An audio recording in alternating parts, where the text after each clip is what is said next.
காலணிகள் ரொம்ப bad smell அடிக்குதா? கவலைய விடுங்க, தூக்கி போடும் டீ தூள் செய்யும் வேலை இருக்கே. நமக்கு எல்லோருக்கும் ஒரு காமன் பிரச்சனை தான், காலணியில துர்நாற்றம். பாதத்தில் வியர்வை வந்தா அது காலணிக்குள்ள அடைஞ்சு கிடக்கும். அதுல பாக்டீரியா வளர்ந்து சில மணி நேரத்திலேயே கெட்ட வாசனை வர தொடங்கிடும். கூட்டத்திலேயோ பஸ்லயோ அலுவலகத்திலேயோ காலணிய கழட்ட வேண்டிய சூழ்நிலை வந்தா ரொம்பவே சங்கடம் தான். இதுக்காக நிறைய பேரு விலை உயர்ந்த ஸ்ப்ரேவை வாங்குறாங்க. ஆனா வீணா தூக்கி போடுற டீ தூளே இதுக்கு சூப்பரான சொல்யூஷன் கொடுக்கும். தேநீர் குடிச்சிட்டு எஞ்சிற டீ தூளை குப்பையில போட்டுடாதீங்க.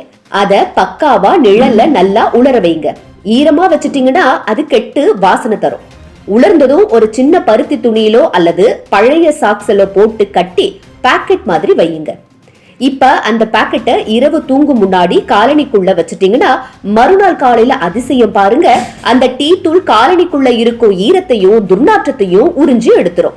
டீ தூளிலே இருக்கும் டானின் அப்படின்னா பாக்டீரியா வளரக்கூடாதுன்னு தடுக்கிற ஒரு நச்சுரும்னு சொல்லலாம். அதனாலதான் நாற்றம் குறைஞ்சிடும். இத ஒரு வாரம் தொடர்ந்து பண்ணீங்கன்னா பழைய காலனில கூட வந்த கெட்ட வாசனை மெதுவா குறைஞ்சு விடும்.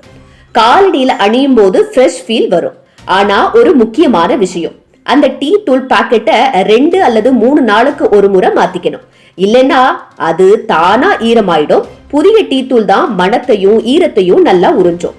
வியர்வை அதிகமா வர்ற நபர்களுக்கு ஒரு டிப்ஸ், காலணிய அணியறதுக்கு முன்னாடியே பையில ஒரு டீ தூள் பாக்கெட்டை வச்சுக்கோங்க. வெளியே போனாலும் எங்கேயாவது காலணியில கழற்ற சூழ்நிலை வந்தா கூட சங்கடம் இல்லாம கழட்டலாம். இதுக்கு இன்னொரு ஹிடன் அட்வான்டேஜ் இருக்கு. காலனிக்குள்ள ஈரம் குறையறதுனால காலனியோட ஆயுளும் நீடும். நம்ம நினைச்ச மாதிரி சின்ன டிப்ஸ் கூட பல பிரச்சனைகளை எவ்வளவு சிம்பிளா சரி பண்ணிடும் பாருங்க. மொத்தத்துல வீணா குப்பைக்கு போகிற டீ தூள் கூட நம்ம வாழ்க்கையில யூஸ்ஃபுல்லா ஆயிடுது. அடுத்த முறை தேநீர் குடிச்சதும் தூக்கி போடாம காலனிக்காக வச்சுக்கோங்க. கெட்ட வாசனை மறைஞ்சா நம்மள சுற்றி இருக்கவர்களுக்கும் சுகமா வச்சுக்கலாம். இனிமே காசு செலவு பண்ற கவலையும் இருக்காது. எதுக்குங்க விலை உயர்ந்த பொருட்களை காசு கொடுத்து வாங்கிட்டு? இனிமே இத பயன்படுத்துங்க. டீக்கும் டீயும் ஆச்சு, மிஞ்சின டீ தூளுக்கு பயனும் ஆச்சு.